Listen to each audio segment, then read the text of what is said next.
friendly neighborhood PhD, and you're listening to the TyePod.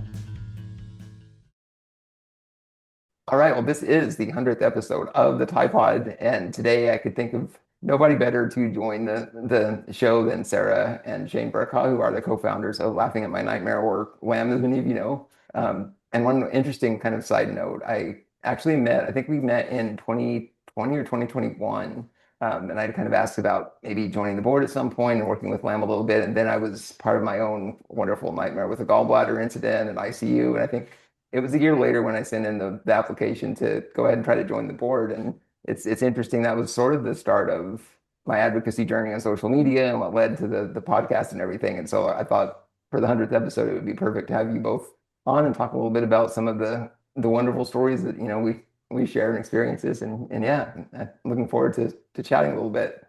Absolutely. And also, Ty, congratulations on 100 episodes. That is Thank no you. small feat. That is amazing. Yeah, it's someone that has done a podcast, and I think we might have made like 20 episodes. I can't imagine 100. So props to you and congratulations. And thank you for having us. Thank you. Yeah, it's been an interesting journey, and I am not a master video editor still, but we'll see where it goes. But no, I thought I'd start off with kind of a icebreaker question, as I typically do. But I wanted to ask you both if you have a song that you think sort of represents the other, and if there's like a fun story behind that. Oh, I have a good one. Sarah, you go Wait, first. you do have one? I have one. I prepared. I did my research. Homework. Okay, well, I'm gonna go first just in case you say the same song. Go ahead. Okay. Mine is gonna be Lord Knows by Meek Mill. Oh, That's nice. like a ridiculous song, totally inappropriate, but it's a song that Shane and I would listen to on our way to big speeches to kind of like amp ourselves up and feel cool. But every time I hear that song, I think of Shane the entire time. I love it. I haven't thought about that song in so long, but I'm gonna blast it today. You should. We It's would such listen a to good one. that on the way to the speech. We listened to it on the way home to Yeah. celebrate that we were done. It Mhm. was always Well, on. that's All right. that's going to be added to the TyePod playlist. So Yeah. yeah, You definitely should. Just don't play it around any senior citizens. gotcha. I'll make sure. The song I chose for Sarah is by Beyonce, Run the World Girls. Oh, Because I Sarah, literally listened to that song this morning. that's amazing. I knew you that's how would. well you know each other. Yeah, Sarah is a badass boss lady, and she single-handedly keeps laughing at my nightmare, doing all the amazing things that she does, and I am forever impressed by her drive and her passion, and she runs the world. So, Wow, And Shane. I was I'll not second expecting that. that. Thank you. I should have prepared more for my choice. Thank you very much, Shane. That means a lot. you know, Yeah, very I'm not going to appropriate. be this nice the whole time. Yeah, I figured this Oh, was it's coming. Yeah, you're really it's setting the bar high here, Shane. It's going to be downhill from here. Yeah. Yeah. yeah, yeah. Yeah, those are both really good choices. So that's perfect. So both will be making an appearance on the playlist soon. Awesome. Oh, Yeah, Beyonce's the best. Shane's also a diehard Beyonce fan, which she's not admitting right now. So yeah, and that's not the first Beyonce song, unsurprisingly, that's made it onto the show. As it should be. makes Yeah, sense. Makes yeah. sense to me. Yeah. Okay. Well, I'll dig in a little bit to some of the Lamb questions now, but Shane, I wanted to ask you first. I know that you started off kind of your journey sharing, your experience and everything with SMA on a blog on Tumblr, hmm which I honestly don't know. Is Tumblr even like around anymore? Is that a thing? I think they've made a bit of a comeback. Okay. For a while, it was like no one was there, but I think people are using it again. I haven't been Oh, on in nice. a while, but I might yeah, have to fire up and reset my password and see what's going yeah. on. But Like what MySpace. led you to start doing that and going on Tumblr and sharing your story on the blog? And like, what was the purpose, and then what was the feedback? Yeah. So I was going to college for a degree in writing. So I knew that I enjoyed writing and sharing my story through written words. Um, and it was the summer after my freshman year. And quite honestly, I was bored and I needed something to do. And I figured, hey, why don't I write down some of the funny, ridiculous stories from my life and post them somewhere? Back then, this was 2011, I Mm. believe. Blogging was like a big thing that people were doing. And I figured, hey, like I like to write, I like to make people laugh. Why don't I try my hand at this? And I didn't really have a goal or a purpose other than taking the stories in my head and sharing them with other people. And that took off in ways that I never fathomed it would, and people resonated with my story in ways that really surprised me and delighted me and made me want to keep doing more of it. Yeah. I didn't know very many people with disabilities back then. Like I didn't grow up knowing many people that use wheelchairs or anything. And through the blog, I had the opportunity to begin connecting with so many other incredible disabled people all over the country and hearing how our stories were, similar, things that we had in common, but also learning from them and their, different experiences. Um, it was this like big and ongoing kind of introduction to the disability community. And I learned a lot about what it means to, proudly identify as a disabled person. Um, and it was just a really fun way of doing it. Was it a little bit therapeutic too, starting out? Like, was it a way just to sort of channel some of that, maybe experience that you've built up and kind of maybe even get rid of some negative emotions too? Absolutely, yeah. I mean, I told my blog laughing at my nightmare because there were aspects of living with a disability that can be perceived as a nightmare to outsiders and at times to me. Ableism and inaccessibility and all the narratives that our society has about what being a romantic partner means and how I fit into that as a disabled person. Um, and so, again, because I didn't have a lot of disabled friends, I didn't really have an outlet for a lot of those emotions and experiences. And so, on the blog, I was able to work through some of the harder aspects of living with a disability. But the way that I am and the way that Sarah and I and our family are is that we process difficult things with humor. And Yeah. so as I kind of use the blog to talk about harder things, I did so in a funny and sarcastic way that people responded to. So Yeah. yeah, it That's was what led very me there, I have therapeutic. to say. Thank you. I appreciate that.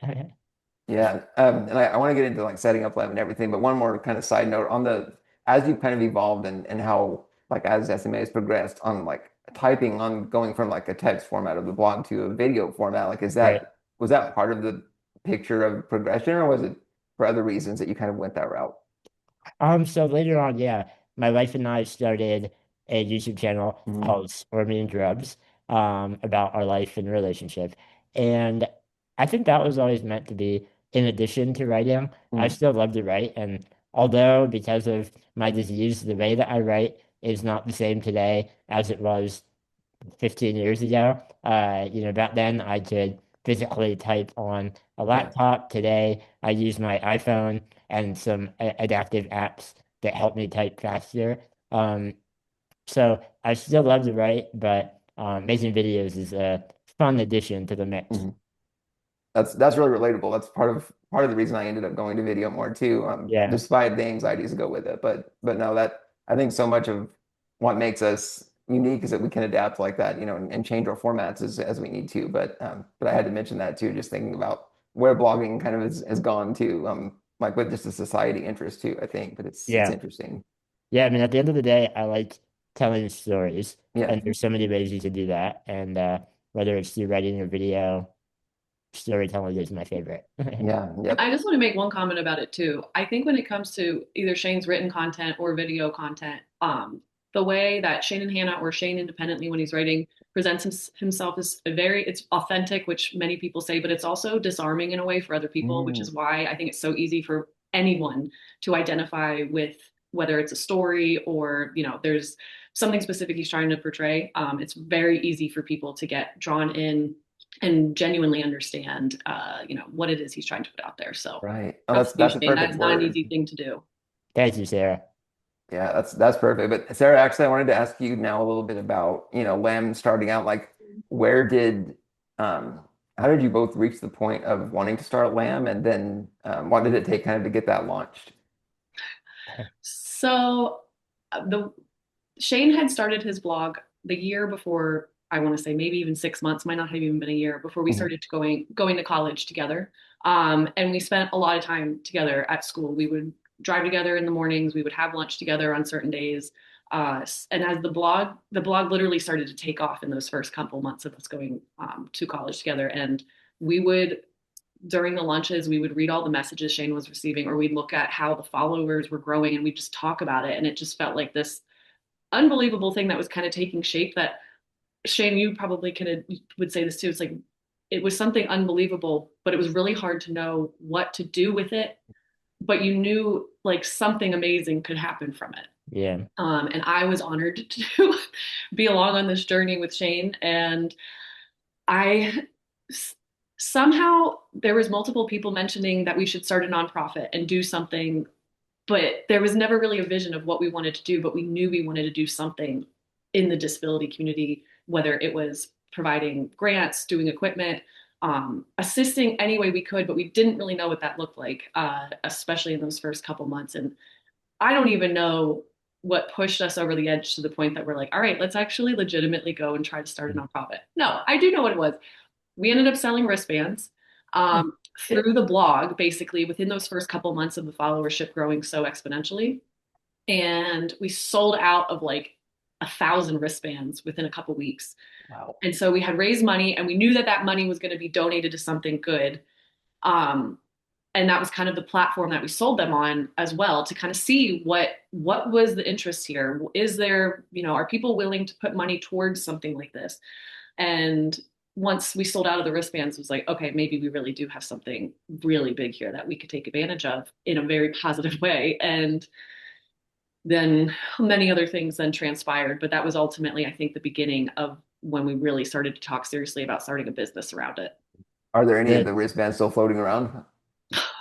There's I guarantee Sarah has some. there is definitely one purple wristband that still remains that I'll never ever get rid of. That's in my little special box.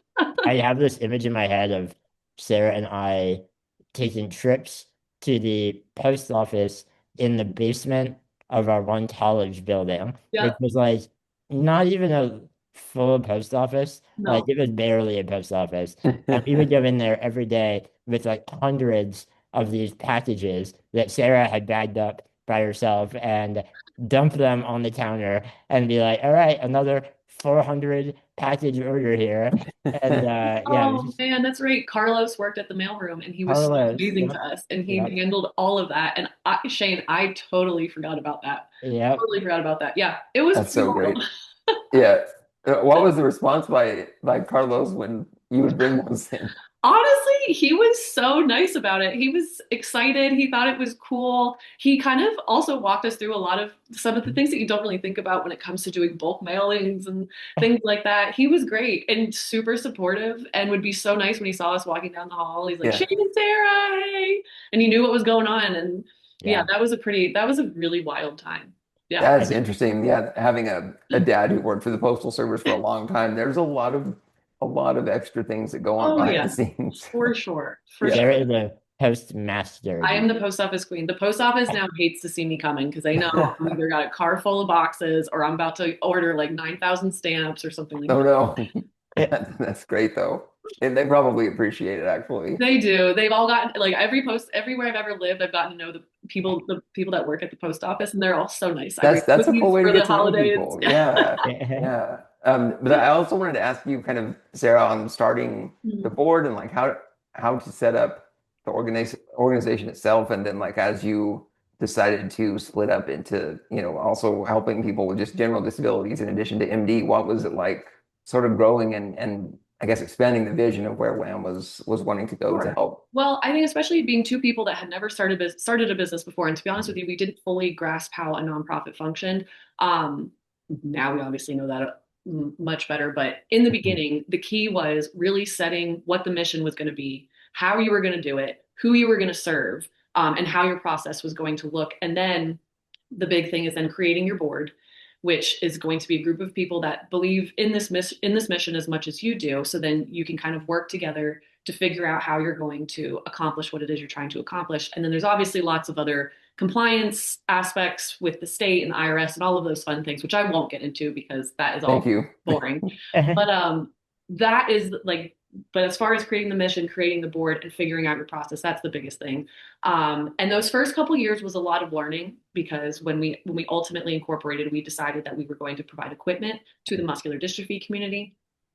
It felt like, I don't want to say the simplest thing we could do because it certainly wasn't simple, but it was the most direct thing that we could create and make happen. And it was basically then we needed to raise money either through donations or any type of creative fundraising that we could figure out in order to provide equipment grants. And those first couple years, it was hard, and we maybe only provided about like 2 to 5 for maybe those first couple years because, as you would imagine, as we all know, sitting on this call, equipment is very expensive, which is a major reason as to why this was the mission that we wanted to pursue. And not covered by insurance most of the Correct. time, by the way. Yeah. Absolutely. Absolutely.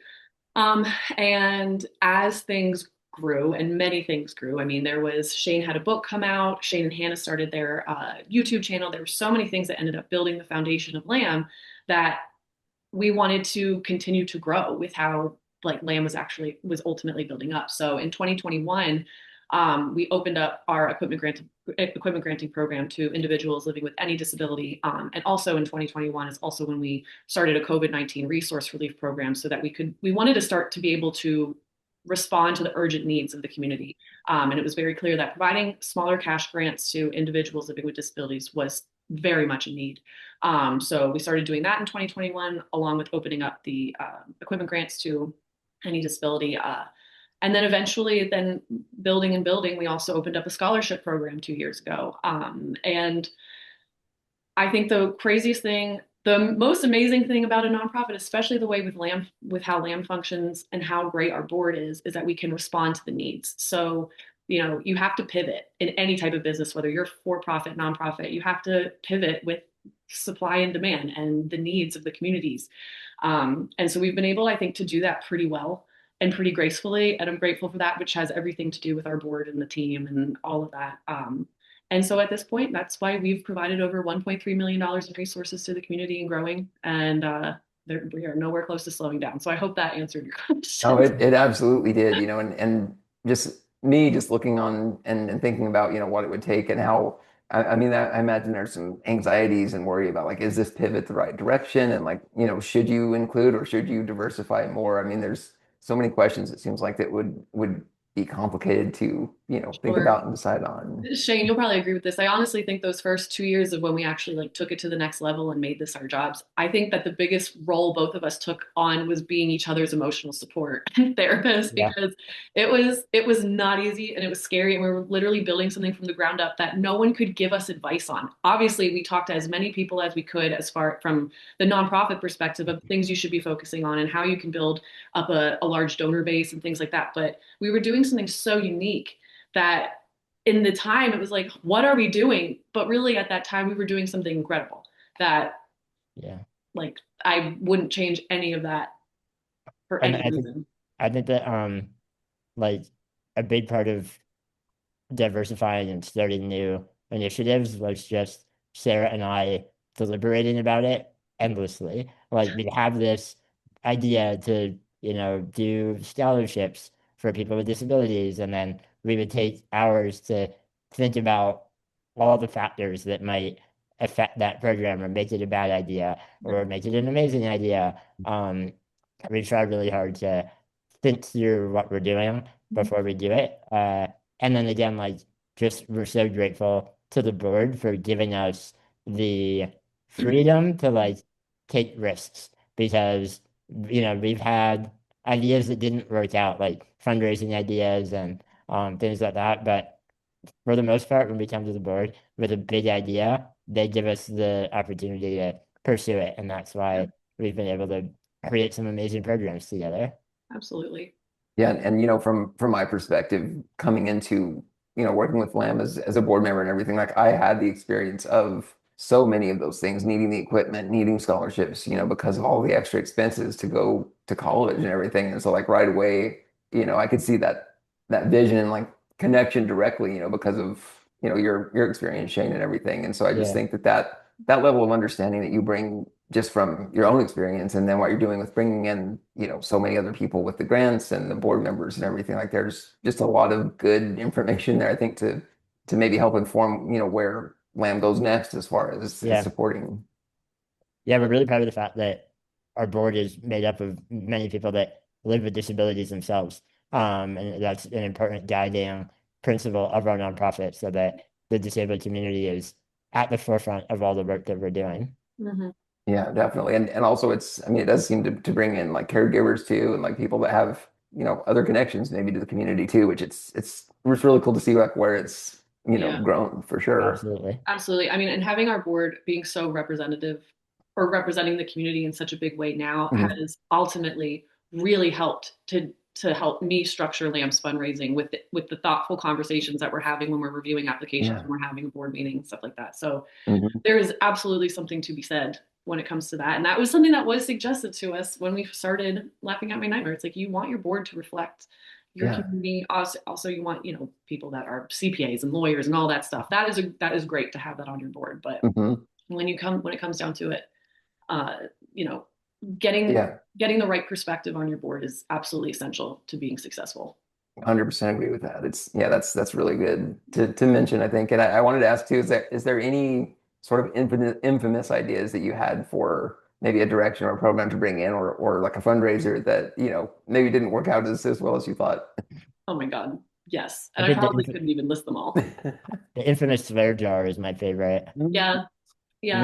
I mean, maybe I'll take the blame. It's all right. We were in this together. It's a joint Sarah effort. supported it. Had the idea to send out swear jars to local businesses, where when an employee cursed in the office, they would make a donation into the swear jar for Laughing at My Nightmare as a fun way to raise some money and get businesses involved. And I thought it was brilliant. I thought it was innovative and edgy. And the letter that we sent out said at the top in big bold words, "What the F," with the full word written out, "is the Laughing at My Nightmare swear jar." I thought that was a great hook. I And kind of want It one, to was be a great hook. honest. It was a great hook. not only did it raise no money, but we ended up having a meeting with one of the business owners that we sent the jar to, having no idea why we were having the meeting. And he ended up advising us that ideas like that were not well thought out and that we probably shouldn't send profanity to local Oh, businesses, which was a moment of, it was a learning experience That was for a rough Sarah and one. I. That was a rough one. That's true. well, what's hard is like I think that was a really good idea personally. Like that. It was. You know what? This is what it was it was wait, what's the term? Like it was before its time. You know what Before I it's mean? time. Yeah. Yeah. Yeah, like it had a lot to do with the fact that our brand really wasn't out there at all. And so we were Mhm. just like, what is happening? But it was a really good idea. And ever since then, whenever we talk about it with people, they're like, we would do that at our business. That's a great idea. Totally. So I think it was just maybe we just need to relaunch it is I really was gonna say, like, are there plans to relaunch? yeah, That's what I'm hearing. absolutely. And Yeah. another really hilarious one, which I talk about in a lot of social media posts too, because I just think it's so funny, is we wanted to kind of do like the next ice bucket challenge type of thing, and we purchased a bunch of gnomes sitting on toilets and ordered all of these printed signs, and we were going to put them in like our friends and family's yard when the signs were like, you've been gnomed, now you donate to LAM and you put this in someone else's yard and kind of pass them along. And the gnomes were hilarious. They were absolutely so, I can't even believe they sell lawn gnomes sitting on toilets. That's So fantastic. it really was. Needless to say, um, Didn't really take on. no, that one also failed pretty much immediately. I don't even think we ever saw the gnomes again, obviously. Yeah. Um, that was a big bummer. I had a lot of confidence in that one. Yeah, it's not fun when you think you have a brilliant idea. But I like the angle of like it was just before its time. Yeah, Like it was too Yeah. innovative right. and people It Yeah. weren't was ready for it too yet. that Shane, that is exactly what it was. Yeah, Yeah, Yeah. And I mean, timing brilliant. obviously is a big factor on when you launch things too. But true. yeah, yeah. But now I kind of just want my own swear jar and gnome on a toilet. I mean, like those, and Yeah, those things like are absolutely. right in theme with, I mean, with a lot of stories that you talk about, Shane, in your books and everything. Like it does fit. The branding was there. Like Yeah. honestly, the branding was there. It was just the brand awareness was not so much. Yeah, I mean now that more people are aware of Laughing at My Nightmare and what we do, I think we should explore it. Maybe it's I time. think that's a great idea. I'm here But for it. Next at the board very least, meeting. yeah, at the very least, we'll have another terrible story to tell. So Absolutely. And Right. I'm pretty sure there is one gnome sitting in your mom's basement still because I just didn't want to give them all away when we did it. I So think we do have one. Maybe I we need can to hook check. tie up. I need to Yeah. check. I want to just like look at Sarah's like collectibles now, like, with the wristband and the gnome on the toilet. Like, Yeah, my basement is full of a lot of lamb merch, that's for sure. A yep, lot of yep. lamb merch, a lot of successful and unsuccessful True. lamb That's merch, but I true. can't get rid. I will never be able to get rid of it. Like I can't. I just can't. Yeah. I mean, like many things, like the failures are as much, part of the journey as the successes. Exactly. Yeah. They're Yeah. the fun part. They're the thing we probably talk about more than anything. That's what kept you going, maybe when it was harder too. So, yeah. Absolutely, Yeah. absolutely. I did want to ask you, Shane, on when you started the blog with Squirmy and Grubs and everything with video content with Hannah, like what was your process kind of creating that? And do you feel like there's a synergy between like where Lamb and Squirmy and Grubs are in terms of like advocacy and providing needs to the community? Yeah. So the process was kind of similar to when I started my blog. Hannah Mhm. and I went into starting a YouTube channel without any real clear direction or goal. We just knew that we enjoyed filming things on our phones and like being funny and silly together. We decided to make a YouTube channel where we could share that, never imagining that people would watch those videos and that it would become, a career and a form of advocacy. And so today, 8 years later, with almost 2 million followers and it's the main thing that we do in our life, there is a big synergy between Lafayette My Nightmare and Swimming Grubs. They kind of go hand in hand. We are building an audience who we are helping to learn about disability. And a big part of that is understanding things like inaccessibility and adaptive technology and how difficult it is to access much of the care and items that disabled people need to thrive. And so as Hannah and I talk about that in a very personal kind of like how it affects us in our life, we are then able to say, and Lafayette My Nightmare is this amazing organization that is tackling this exact problem. So the way that that often looks in practice is like when Lafayette My Nightmare has a new fundraiser, Hannah and I will be talking about it online, helping to get more people interested and aware, and helping to, let the disabled community know that they can apply for any number of resources from Lafayette My Nightmare if they need them. So kind of all goes hand in hand. And yeah, Yeah, and it brings to mind the one of the first ones I saw was the using the rubber mats to get onto the beach, to be able to experience that in your wheelchair and everything. So like right. that kind of thing lends really well, I think, to being like, well, here's, laughing at my nightmare, also trying to provide equipment, maybe for doing things like that aren't Yep. even that they're more like recreational or more like, something that's more, I guess, an experience thing that's not Yeah. necessarily even tied to like everyday living necessarily. Yeah. I mean, I think that one of the most important things for a nonprofit to do is to explain to people why their mission is important. Mhm. And for many people that don't live with a disability, they simply don't have the experience to understand how important something like a ramp can be, or a piece of breathing equipment, or a piece of communication technology. And one thing that we were able to do really well with our videos is like show them firsthand, here's why this is important, here's why there's a need in the community, and here's Lafayette My Nightmare that addresses that need. So Right, it's been right. great to work together in that way. And then you can also pivot and have like I think you had a random like candy tasting video or something too. So I mean like you can bring in the funny and humorous sides too. Absolutely. Yeah. I mean, everything we do, we try to keep people entertained because we don't want to be hitting them over the head with, Yeah. advocacy all the time. Yep. So Do we try this, to, don't do this. Yeah. yeah, we try to Yeah. do a nice blend of fun and important advocacy Yeah. as And well. honestly, there are, many, many other, I think, groups that do kind of beat people over the head with that. And that's probably why they're not going Yeah. anywhere. Yeah. Yeah. But I wanted to shift a little bit to some of the mental health stuff, and I know that Shane, you've like talked a little bit about mental health in the past too, and Mhm. from both of your experiences, and maybe I can get both your thoughts on it. What is it like dealing with mental health challenges of maybe not being able to help everyone that you want to, or obviously there's a widespread ableism that's sort of everywhere on social media, but also in society. Like if you could just share a little bit about how you've approached some of that just from your side handling mental health. Yeah, I can start. One of the most frustrating things for me is seeing the amount of ableism that's out there anytime we post anything.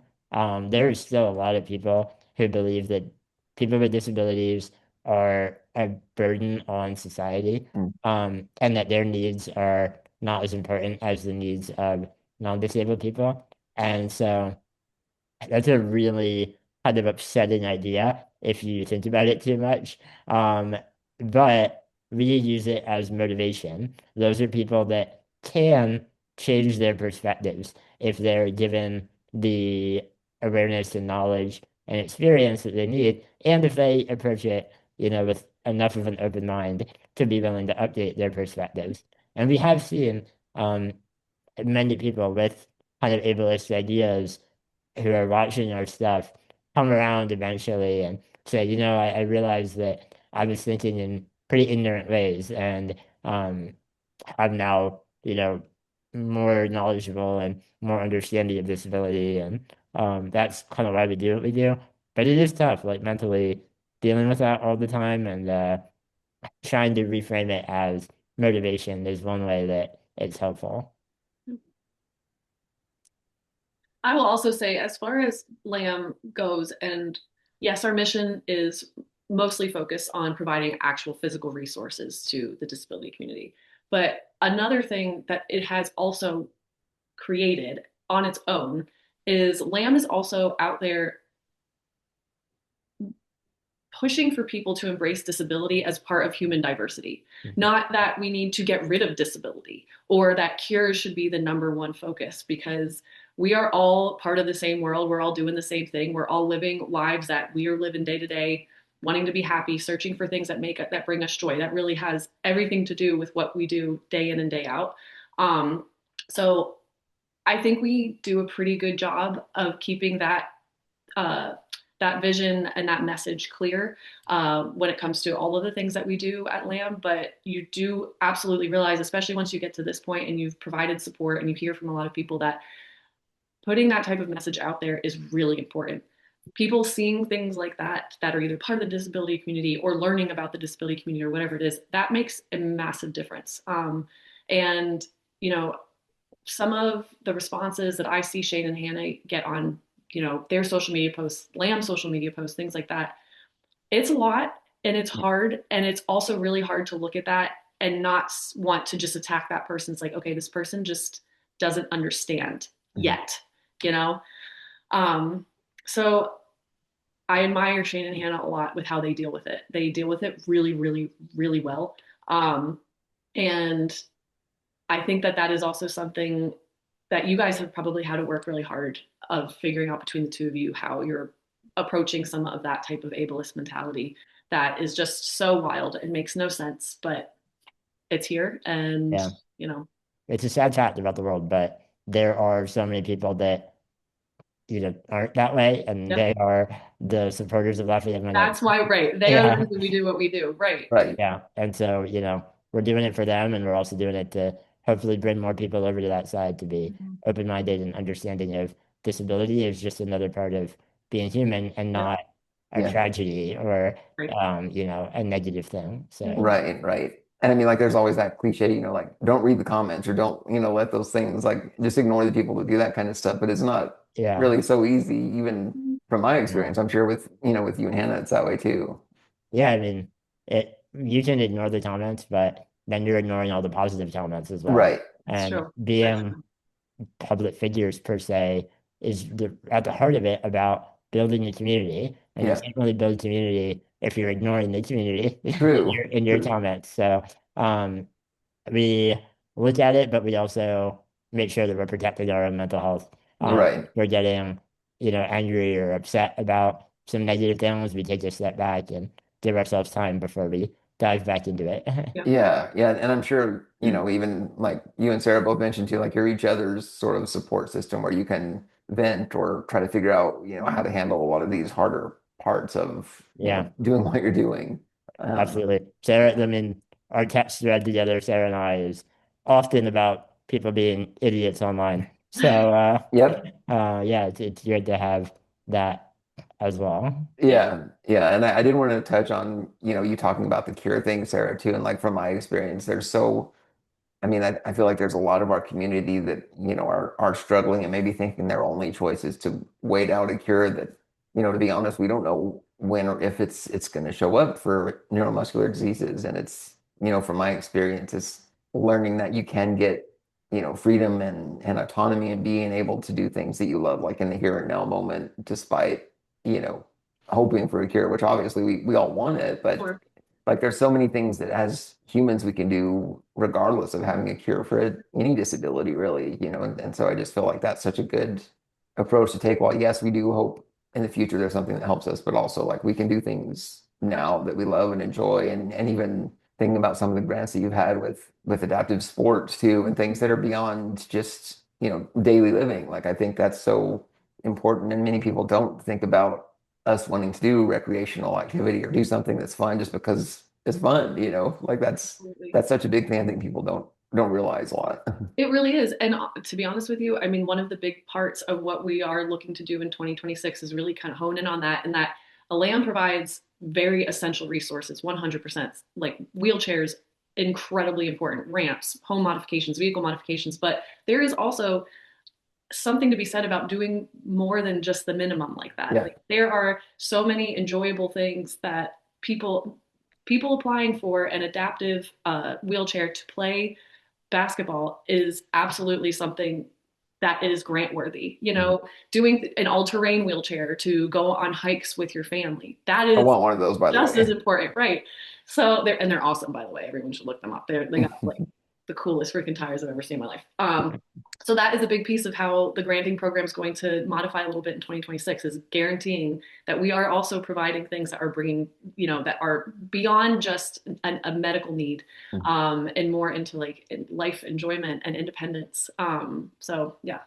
And those are devices that are especially not, recognized or considered by insurance funding as Oh, well. absolutely not. Yeah. Absolutely. And of course, they have a very high price tag. It's a very Yeah. incredible piece of technology. And it's not cheap, but that's okay. That's why we have land. Yeah, exactly. Yeah, well, I know we're coming kind of to the close of the episode, but I did want to ask you, well, each of you, I guess, but I'll start with Shane. Like, what is next for Squirming and Grubs, and like what your mission is, where your direction is? Do you have kind of a, somewhat longer term vision of where you're going next? Yeah, I mean, right now we're just we're bringing our audience along with us as we both tend to get into our 30s. Hannah's turning 30 next month, and that looks like, continuing to think about growing our family. We've already posted a lot about that Yeah. in the past, but exploring that again. Where we're living is always a big thing for Hannah and I. Right now, we're kind of splitting time between Minnesota and Los Angeles, but we're having lots of conversations about the future. Mhm. Um, I'm also writing on my first fiction novel, which I really need to do. Like, I need to just do it. But I'm really excited about that. And another way to, bring disability into the media, because I'm going to have a character with a disability in the book. So, yeah, I mean, we're just doing what we always do, trying to make people laugh and continuing to support Laughing at My Nightmare. Yeah, that's really good. And now you have actual recorded evidence of motivating yourself to write. I know. Shane, write your freaking book. There we go. It's notorious for blowing all of the deadlines by like not being able to hit the deadline. It's okay, Shane. It's If okay. my We editors still are love you. watching this, sorry. This is the apology confessional Yeah, video. there Yeah, you go. yeah. Uh, Yeah. But Sarah, as far as Lamb goes, where do you see it going in the near future? Like what's the next So step? I see Laughing at My Nightmare continuing to be one of the most trusted and responsive disability serving nonprofits in the country. that's not going to stop. I also hope that Laughing at My Nightmare sooner than later kind of becomes a model for other small nonprofits as far as how we operate with like transparency, and we're very community driven, like we talked about, and also disability led and rooted in like real relationships. Um, but I think like the number one thing would be I want LAMN to also continue to be a place where people feel seen and supported and where disability is embraced, like I said, as part of human diversity. So that's the future that I'm building moving forward. Yeah, I love that. And that, disability is this thread I think that links everybody regardless of, if they deal with it or if they know someone like two doors down from where they live that Right. have a disability. So like that kind of vision and, seeing where it can take kind of all of us as a community, I think is really promising, and that aspect of fighting ableism and, fighting for having the same rights that everybody else has, I think is a big deal. Absolutely. Yeah. Yeah. And for people like that are, looking to interact or get involved, like, what do you both think is kind of the best way, like sharing stories, like following on social media? Obviously, all of those areas are good ways to interact, but like how would you suggest people to kind of like join and get involved with what y'all are doing? Yeah, I would say if they want to join the Instagram, the Laughing at My Nightmare Instagram page or the Facebook page, and start a conversation in the comments. We love when people, ask questions or share personal stories. All of it informs us and others in the community. And there's lots of really supportive people there who have lots to share. So Yeah. we'd love if you check that out. And then our website, laughingatmynightmare.com, is where you can find information about our grants and other programs, and also get involved by donating or fundraising for us as well. So, Absolutely. And we've got some very fun new little tools for people that if they want to host their own fundraiser, be part of Mhm. ours. We also have two really cool events per year. One is virtual and in person. It's our annual virtual run, walk, and roll. And then we also do something fun for Giving Tuesday where we support disability owned businesses. So we've always got something going on, always something fun to get involved with. So I love seeing all the new, kind of programs that are going on too with other people like starting up stuff. And I know that host your own fundraiser, there was a mhm. dog show type or a dog Yes, we nesting got type thing. we have a virtual dog show. Yes, we've had a bunch of Yeah. I think all three of us are proud dog owners too. yeah, So yeah, that's for that's sure. near and dear. Yeah. Yeah. Yes, absolutely. Yeah, that's really cool to, know what's going on. And I think sharing stories through, the comments and like obviously like you almost provide sort of the prompt or something to start Mhm. the response and then people can come in and share their own experience and stories. So like Absolutely. that's obviously growing the community too, just by doing that. So that's I love seeing it personally and, I get a lot out of it for myself too, and like knowing what to share next, or maybe knowing what yeah. to talk Absolutely. about in a podcast, coming up. So Yeah. yeah, I love that. And Thank Awesome. Facebook you, is Ty. making a comeback, it seems like. It So really that's kind of is. Yeah, interesting. no, yeah. It's always interesting to see which platform is surging, but yeah. Yeah, Seriously. yeah, yeah. But closing out kind of the final icebreaker, I wanted to see if maybe you both had some random, funny, even inappropriate joke or anything that you kind of have in mind right now with what's going on. Go as safe or as risky as you want, by the way. All right, I have this isn't really like a joke, but a favorite line from one of my favorite comedians Mhm. is, I recently installed a skylight in my apartment. The people that live above me are not very happy about it. I like Is that that one. Stephen That's Wright? That great. is I Stephen like Wright. that. Yeah. Ah. Oh my gosh, I'm so boring. Ty, I have nothing. I have nothing. Jokes are hard. Jokes are hard. I know they Sarah and I are. don't have That's why jokes. Shane always is the one that takes it. No, we don't have jokes. We just like ridicule each other Right. True. Yeah, yeah. whenever And I we mean, laugh. like the Yeah. funny stories are as much of a joke as anything. Absolutely. Yeah. There's like always a good one-liner. Oh yeah, yeah. And I'm always looking for that, like in movies or songs too, like stuff I can just apply to maybe ableism comments or something. But Yep. yeah, yeah. Absolutely. No, but Good question. My it's really favorite great joke is connecting. when Sarah and I used to be out in public together and people would come up and ask Sarah if she was my mom. Oh There's my God, all the time. no better joke than that. Oh yeah, and I mean, like obviously, like the book about Hannah being your nurse and like all Uh-huh. those kinds of comments. Yeah, yeah. That's almost as much of a joke as anything else. Yeah.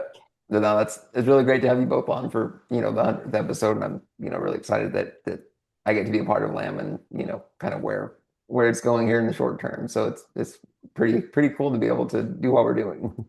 Absolutely. And thank you for everything that you are doing for us. We are very, very, very honored to have you on our board too. So thank you. Absolutely. And Yeah. congrats to episode number 100. Yeah, Yeah, definitely. Yeah. Definitely. I need to come up with a theme song or something, I think, after this, I but think we'll so see. too. Shane can sing it. Yeah, hey, there we go. That was my joke. I was waiting for that. So There we thank you go. for the end. Thank Well, you. I mean, you do sing, like you and Hannah both sing in your opening for the vlog, right? We do, and that was a once in a lifetime thing. So I don't I think can't I believe can people do still that. You follow me. don't see you don't see any more like song recording with jingles or anything in the near future. And no, every time we do it, we're like, why did we do that? People love it. It's People. it's memorable for sure. I appreciate that. Yeah. Memorable is a good word, yeah. Yeah.